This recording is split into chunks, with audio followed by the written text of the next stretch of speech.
Hello, everyone. Welcome to Cave of the Cross Apologetics. I'm Patrick. And I'm Tony. And we're in the middle of Chapter 5 of our book, Scientism and Secularism by J.P. Moreland. And we've done part of Chapter 4 showing that Scientism, both the hard and the weak version, the strong and the soft version of Scientism is self-refuting, and we've covered that, and we'll point you back to the last chapter, or last episode that we did for Chapter 4, talking about that, all knowledge claims, true knowledge claims that we could possibly have is done through science. Is that truth claim itself able to be scienced? And we've said no. And we looked at the three qualities that make... Is that a new word, science? Yeah, exactly. Adjectival verbin. Yeah. Listen, we're making up new words every day. There you go. We should allow for someone else to do it as well. And so we looked at that, and now we've turned to Chapter 5 and looked at his claim that scientism is actually an enemy of science, and that we do want to keep science. Yes, even those crazy, kooky Christians that believe in an all-powerful being in the sky, slightly above that and below that and through and within, even we too want to keep science, and so we don't want enemies within the camp. And so he's made claims that because the ideas that bolster up what makes science possible are philosophical, we can't actually turn to the hard sciences that scientism, or people that hold to scientism, want to do, but we must turn to philosophy. We must look at the presuppositions of science to see, what claims are being made there. And so that's what we've covered in the first part of Chapter 5. Again, last episode, you can go back and look at that. And now we move on into looking at those claims. So he goes on here in the middle of Chapter 5 here. He says... So what he's getting at here with scientism is the enemy of science is basically scientism. The claim of scientism defeats, we might say, or shows the foundations of science to be false. And so that's why it's the enemy of science, because it destroys the foundations of science which are philosophical assumptions, right? Mm-hmm. So these various philosophical assumptions that hold up to scientific enterprise, the statement of scientism implies that they are false. Well, if you destroy the foundation, then what else do you have, right? And so that's why he's suggesting here that scientism is the enemy of science. Right. Right. You can't test that claim that science is even possible. You must look at its foundations, its presuppositions philosophically. And that's where we come in, or where J.P. Moreland's going to come into, and we're going to talk about what he says. So he invites us to look at some of these presuppositions of science. And he says, remember that each one has been rejected by various scholars, even if it seems to be common sense. Again, the lovely thing about philosophy is sometimes you can make a bold statement like objective truth is certainly the case, and someone will disagree with you on it. Thus, the need to defend these presuppositions, again, a philosophical and not a scientific endeavor, he says, is no merely theoretical matter. It's important. It's something that needs to be done. It's probably every generation must butt up against it because it wants to rebel against the hard truths of the world, because we do live in God's domain, and science is the way in which God has ordered the universe, and we must use philosophy, which is how God thinks, and we tend to slaughter both those things in the name of idolatry. Good. And so again, the issue here is these foundational pillars, these presuppositions, these assumptions about science. Some are doubted and some are dismissed. Some, philosophers and scientists don't hold to them. And so they must be argued for one way or against. Well, this arguing for or against these foundations, these presuppositions, are philosophical endeavors and not scientific, right? So that's kind of what he's trying to get at here. So as we mentioned here, he's going to give us several of these presuppositions of science that science itself cannot justify. So these are claims, these are presuppositions, these are assumptions that hold up science, allows the scientific enterprise to take place, but they cannot be justified by the methodology of science. And so how are they justified? Well, they have to be argued for philosophically, right? So that's the issue. So what's the first one? Well, number one, a world exists out there, right, independent of mind, language, or theory. All right. So notice, in order to do science, you have to believe or assume that you're looking at a world that's out there, one would claim, right? Now, obviously, what he's going to show here is that some people don't believe that. Correct. right? And so that has to be argued for. But science is looking at and examining and doing experiments and so forth with a world that's actually out there, independent of just what's in our mind or how our language or theory, portrays it. And so he tells us that large swaths of the human family who subscribe to certain forms of things like Hinduism, Buddhism, and other Eastern religions take the external world to be a mere illusion. So those folks you have to argue with philosophically in order to get them to see that there is indeed a mind-independent world that's out there. Well, And so, there can't be that many people of them. Nothing like just over 1/6 of all humanity. So a few billion or so. Exactly.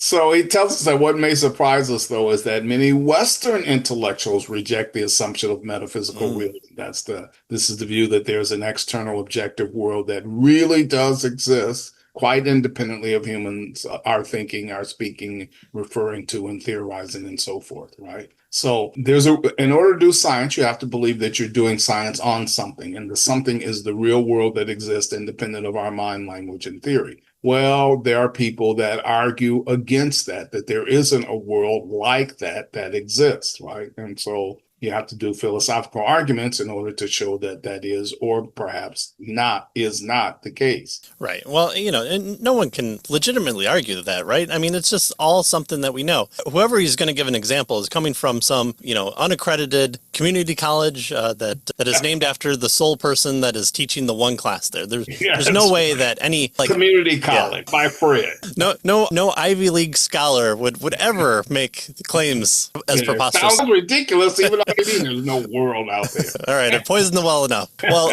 the late Harvard philosopher Hilary Putnam, for example, argued that we should replace metaphysical realism with internal realism, the view that the notion of exists or doesn't exist applies only within a theory and has no legitimate application to some alleged theory-independent real world. And wow. the matrix hackles of my philosopher degrees have raised their heads, and this is where we watch at least the first movie. Well, the internal realist then, when asked if something really real exists outside a community narrative, will say really is being used in a very unclear, abandoned, modernist way. Can't do that. So the question should be disallowed. It is inappropriate because there's no such thing as a God's eye point of view that we can look down upon a world or a reality. Speaking of what is really real becomes nonsense. Do we mean the real world or the real world? Well, see, Neo, he goes outside into the real world, but then he's able to use his powers in the real world. So is he in the real world, or is that world in and of itself not real? And so we're matrix within matrices. Right, and now he gives us in the book, and I'm encouraging folks to look at it. He does give us several examples of this, of folks we would call highly educated or whatever that hold to these types of positions. Basically, Putnam is arguing that our language basically creates the world, right? That's what he's saying, and so that is going against the presupposition that a real world does exist. Now, what he's telling us, and what he tells us over and over again, he's not going to take a position necessarily on these issues. What he's trying to show is that these issues are necessary for science, and they have to be argued for or against philosophically, and that's what he's trying to get us to see here. Right. One might argue that you must be highly educated in order to believe such bizarre concepts as this. So, yeah. All right. What about number 2? So here's number 2. The nature of the world is orderly, especially its deep structure that lies under and beyond the manifest world of ordinary perception. All right. So here's the next thing. Here's a presupposition that we would suggest needs to be in place in order to motivate the scientific enterprise. What is it? Well, the nature of the world is orderly. And so we can look at the world and understand that there is some order in the world. And so it's been arranged, it's been ordered in such a way, and that allows us to do science. right? He says science must also presuppose an orderly universe. It would seem that there are at least three ways in which the universe exhibits an orderliness that is relevant to science. First, the ordinary world of trees, animals, planets, and so forth that contain, objects that are large enough to see with the naked eye. So number one is the ordinary world that we see every day that we look out the window or get out of bed or whatever. Right? And again, part one, the first issue, would also argue against that. Yeah. Number two, there's the world's deep structure. All right. So this is the world, he tells us, of atoms and molecules and so forth that lies behind or maybe underneath the number one manifest ordinary world. And to which appeal is made to provide a cause of an explanation for the ordinary world. So we have the ordinary world, and then we have the world's deep structure that gives us an explanation of the ordinary world. And then finally, he says, is the startling fact that mathematics applies to either world in an orderly way. So both worlds, right? Mathematics applies to the ordinary world, and mathematics applies to the, deep structure world. And he says that is a startling fact. And so he wants us to unpack these in turn. Right. And, even when we start teaching children those concepts of, this is a tree, but also then within the tree, it's made up of molecules. And then one of the things that I do is say, here's the experiments that we can do. But even if we don't do the experiments, because of how the universe is ordered, if we know the math that's behind this, we don't even have to do the experiment to know what the outcome will be. And that's the great thing about physics and calculus in there as well. To begin with, he talks about with the phenomenon of the ordinary world most often exhibits an order such that laws can be applied to them. Again, this is something from the far reaches back of science, is you see a thing and you go, I wonder why. Yeah. Or you have something in place that has an explanation, and then you find something that doesn't fit within that model. Again, the star wanderers, the planets in the atmosphere. We know that there are things up there, but then there are these weird things that follow a different path than what the stars do. And so there we're able to find, just from our naked eyes, things that conflict with a pre-established set of ideas or beliefs. And so, well, then what do we do with that? You're in the epicycles. Right, exactly. Yeah. The spheres go away, and we just elongate them a little bit more. Such laws are indeed statements of the phenomenon's uniformity. Things like the planets will consistently behave in such way. Regarding the deep structure, an example of this scientific order is that atoms and molecules combine according to strict laws of chemical change. Your H2Os in there, or your NaCl's. The greatest thing to food is salt. Finally, there is the assumption that we can fiddle. With mathematics on a sheet of paper in our study without any regard to the world, and come up with mathematical formulas and equations that apply to and govern various phenomenon in the manifest and deep structure worlds. Again, that's the claim that you make to the children that you'll show them later on as they get more ideas of what the world looks like or should look like. And that's the amazing thing with math there. And amazingly enough, this actually seems to work. So why should we expect that? Why do we come up against those ideas, and why should we expect it? And we'll talk a little bit more about expectations of science as well. Yeah, good. And so notice what he's going to do now is say, we say, well, that's common sense, these things, that kind of stuff. Well, maybe, but maybe not, right? He says in the history of Western thought, these assumptions have not always been embraced. Indeed, it is widely acknowledged as a matter of fact that the Christian view of God, especially as depicted in the Protestant Reformation, provided an intellectual ground for the assumption that the world is orderly, right?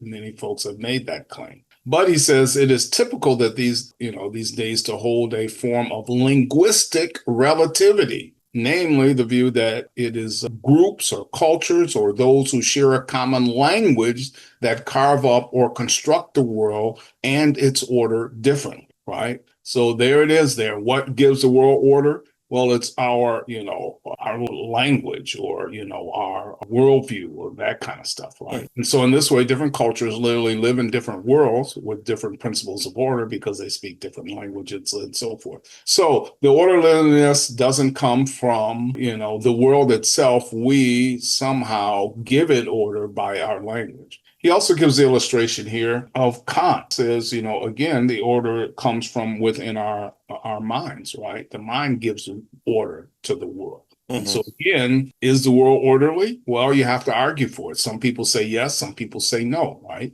But that's a philosophical issue, not a scientific one. Right.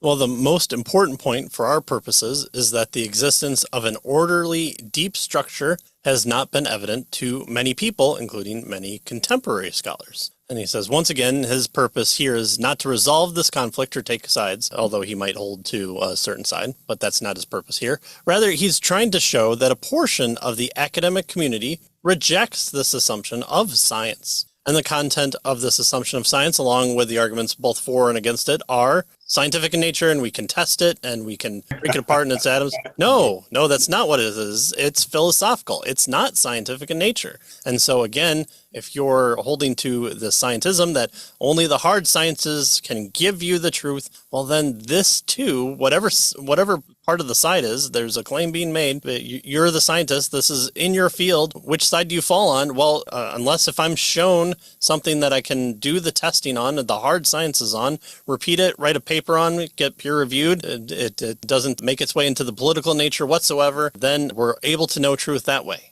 Except we're not able to do that here, and we're talking philosophical, and we have to make our argumentation, epistemology claims, and metaphysical assumptions. And that isn't in the realm of the hard sciences, that's in the realm of philosophy. Yeah, good. All right, so we've seen too, so far, there's a mind-independent world that exists out there that can be argued for or against, right? That's one of the pillars, we might say, assumptions of science. Secondly, there is a world that is orderly. The world that scientists study is orderly. And of course, that can be argued against. No, it's not orderly. We impose order on it with our language or whatever, right? The third kind of presupposition that kind of, holds up science, we might say, and allows science to go forward is that objective truth exists, right? So objective truth is truth that he tells us we discover and not invent or construct, right? Not only is objective truth a presupposition of science for most advocates of scientism, so the folks in scientism folks believe this, but its reality presupposes a certain understanding of truth, namely the correspondence theory of truth, right? So this is really just the common sense view. Correspondence theory of truth, put most simply, he tells us, says that a proposition is true and or if and only if it corresponds to reality. So there are various views on truth, right? Coherence view, pragmatic view, consensus view, whatever. The correspondence view says that a proposition is true, right? If and only if it corresponds to reality. So how do I know that this statement or this proposition or this sentence is true? Well, does it fit? Does it correspond to reality the way the world is, if there is a world out there? Right. So the existence and nature of objective truth has been a matter of heated debate. And that debate is philosophical and not scientific. Again, a repeated pattern here. A repeated pattern was something that science would like, right? It is hard to think of what sort of science experiments could resolve the debate, especially if someone claimed that such an experiment did accomplish this feat, because the scientist conducting the experiment would have to be using a view as a presupposition in the first place. Even if you could do it, you fall again within the self-refuting nature of the claim. And so this is yet another assumption that is in conflict with scientism, since scientism excludes truths that cannot be verified or justified by the science itself. Yeah. All right, number 4. Our sensory and cognitive faculties are reliable for gaining truth and knowledge of the world, and they are able to grasp the world's deep structure that lies beneath the sense-perceptual world, right? So that's number 4. In order to motivate and hold up, be a pillar, to do science and that sort of thing, we have to make the assumption that we can have an understanding of what we're dealing with, right? Our sensory and cognitive faculties are reliable, and they're a way that we can gain truth. And so he says that writing about Christian, especially Protestant, contributions to the scientific revolution in the 17th century, historian John Brooke notes this. He says, a doctrine of creation could underwrite the scientific enterprise if the human mind had been created in such a way that it was matched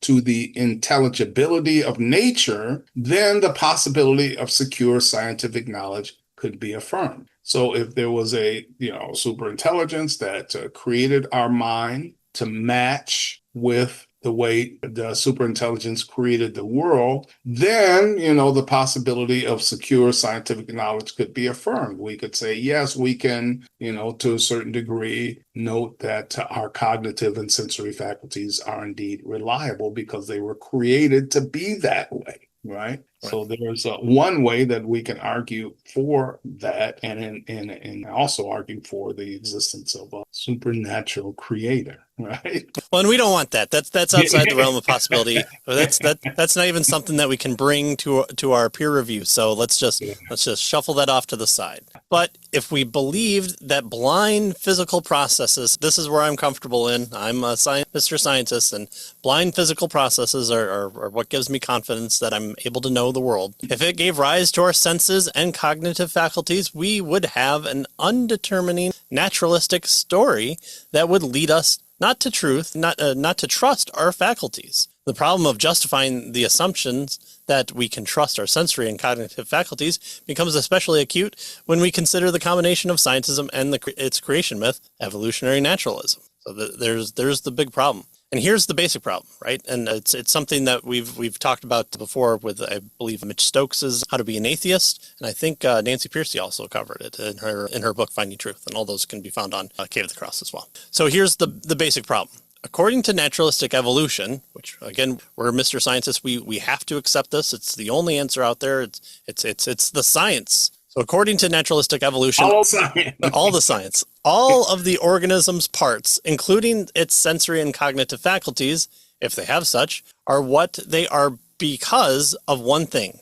They aided in feeding, reproducing, fighting, and fleeing. So again, we have these senses to aid us in survival. That's the purposes for our truth understanding. It's those things can be trusted because we've survived. And so therefore, if we're here, then all our ancestors have then held to these survival characteristics that we want to call science and truth. Well, our faculties on this account were selected for these survival enhancing functions. And the problem with this, however, is that an organism does not need accurate preceptions of true beliefs in order to survive. Again, the rustling in the bush, is it a ghost or a snake? Well, you go to ghost movies because it could have been a snake. And so your truth faculties doesn't care one way or the other what's in there, but you heard a rustling and you ran while the other person didn't. That person did not survive because it was a snake. And you are in a long line that have developed this survival technique, and you praise your ancestors by then going to scary movies and hearkening back to that gene that's in you that likes to be, that doesn't even like to be scared, that gives you survivability for being scared. Right. In other words, let's assume that you think, oh, it's a ghost and I should run. Right? Or it's a snake and I should run. But in this case, we'll assume it's a ghost and you take off running. Well, notice it's not a ghost, it's a snake, okay, or something else even. But the fact that you took off running would make you survive, even though you had a false belief. Your false belief you acted upon and you survived. So the question is, do we need true beliefs? And that's the point he's getting at here. Right. There's no need for true belief. In fact, we can't, he calls it evolutionary naturalism, doesn't even allow us to suggest that we need true beliefs. All it's looking at is survival. Right. And thus he says there is in principle no evolutionary naturalistic explanation for this particular issue. And so if we are limited to evolutionary naturalism as advocates of scientism say we must be, then we have strong grounds for distrusting the employment of our reason in scientific practice. This, he tells us, it would seem, puts the advocate of scientism in quite a pickle. Again, he says, while I agree with these arguments against scientism and evolutionary naturalism, that is not his present point. The issue again, that these are all philosophical claims, and the arguments for and against them are philosophical and not scientific, right? And thus, once again, he tells us we see that science cannot justify its own assumptions, and weak and strong scientism are accordingly false, right? So there it is. So the issue here is our sensory and cognitive faculties. Are they reliable? Well, according to the position of evolutionary naturalism, we don't know, right? We can't know. And so there, or perhaps maybe they may not even be. But again, this is something that needs to be argued for or argued against, and that takes philosophy and not science. Right, right. So even knowing that evolution only picked us for survivability traits is itself, a unknowable truth in and of itself. So, and we're falling down the rabbit hole. And again, people in the comment section are going to want to argue all these points. And all he's saying is you cannot argue from this from a solely scientific point of view. You have to move from the realm of science, and therefore scientism is out, into philosophy. All right, so number 5 here out of the 6 that he talks about is various types of values and oughts exist. Again, we're going further down the implausibility of where we're at in 2025 of believability here for the modern worldview.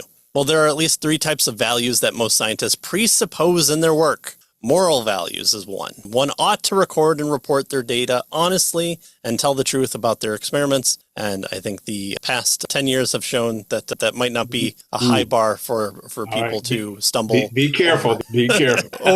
over, under, around. So we should tell the truth and tell it honestly, even on our data. So if we're holding to some theory in the world and we find something that goes against what our theory is, even though we've got a big fat check waiting for us from the federal government, we should be like, no, I found the evidence that goes counterproductive to what I believe, and so I should throw out that belief and bye grant money. Right? But that's how it always happens in the real world. So that's the first one, moral values. Well, then there is also rational values. One ought to prefer a theory that is simpler, more empirically acute, more predictively successful, has a wider scope of explanation than its rivals, etc., such that if you violate them, you have done something irrational. And the third one is aesthetic values. One ought to prefer a theory or equation that is more beautiful and elegant than alternatives, such that if you violate them, you've done something irrational and ugly. At best, science can tell us what is the case, but it cannot tell us what ought to be the case. It describes but cannot prescribe. So it can describe but not prescribe. There is no ought,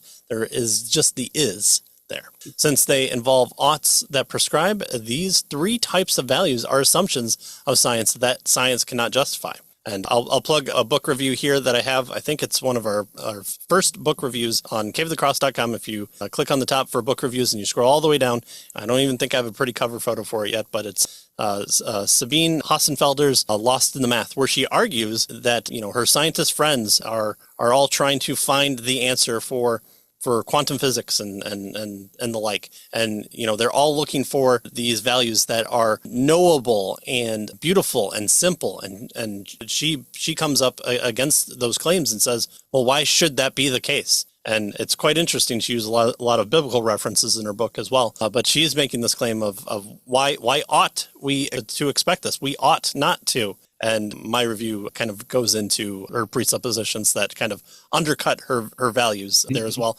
But I will give her credit. I did tag her on ye old Twitter back in the day for the book review, and she did and read it and like it. So I'll give the German scientists credit there as well. All right, number 6. So that was, values exist, right? And scientists adhere to values, and yet they can't.